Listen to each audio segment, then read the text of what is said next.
রাষ্ট্রধর্ম ইসলাম challenge করে ৩৭ বছর আগে দায়ের করা রিট আবেদন সরাসরি খারিজের রায় প্রকাশ করেছেন হাইকোর্ট। রায়ের পর্যবেক্ষণে হাইকোর্ট বলেছেন, সংবিধান সংশোধনীর মাধ্যমে ইসলামকে রাষ্ট্রধর্মের স্বীকৃতি দেয়া সংবিধানের সাথে সাংঘর্ষিক নয়। রাষ্ট্রধর্ম ইসলাম সংবিধানের মৌলিক কাঠামোকেও আঘাত করে না। বিচারপতি নাইমা হায়দারের নেতৃত্বে ৩ বিচারপতির বৃহত্তর হাইকোর্ট বেঞ্চ এই রায় দিয়েছেন। বেঞ্চের অপর ২ বিচারপতি হলেন কাজী রেজাউল হক ও মোহাম্মদ আশরাফুল কামাল।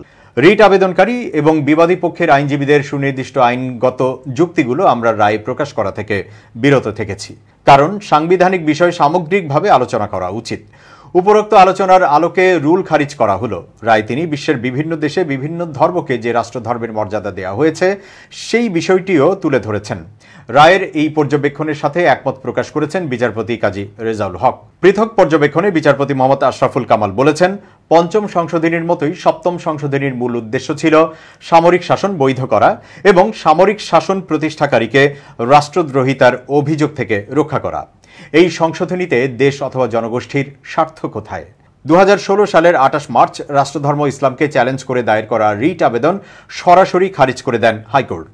আদালত বলেন, এই রিটে আবেদনকারীর আবেদনের এখতিয়ার নেই।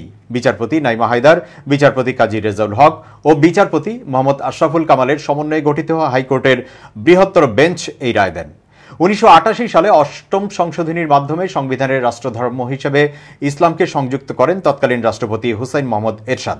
সংবিধানে ২ ক অনুচ্ছেদ যুক্ত করে বলা হয়, প্রজাতন্ত্রের রাষ্ট্রধর্ম হবে ইসলাম, তবে অন্যান্য ধর্ম প্রজাতন্ত্রে শান্তিতে পালন করা যাবে।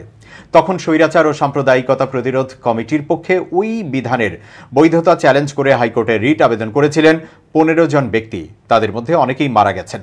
তারা হলেন সাবেক প্রধান বিচারপতি কামাল উদ্দিন হোসেন, বিচারপতি দেবেশ চন্দ্র ভট্টাচার্য, বিচারপতি কে এম সোবহান, কবি সুফিয়া কামাল, অধ্যাপক খান সরওয়ার মুর্শিদ, জ্যেষ্ঠ আইনজীবী সৈয়দ ইশতিয়াক আহমেদ, অধ্যাপক কবির চৌধুরী, শিল্পী কলিম শরাফি, অধ্যাপক মোশাররফ হোসেন, সাংবাদিক ফয়েজ আহমদ, অধ্যাপক Sirajul Islam Chowdhury, sector commander CR Dutta, লেখক বদরুদ্দিন উমর, অধ্যাপক বোরহানউদ্দিন খান জাহাঙ্গীর ও অধ্যাপক আনিসুজ্জামান।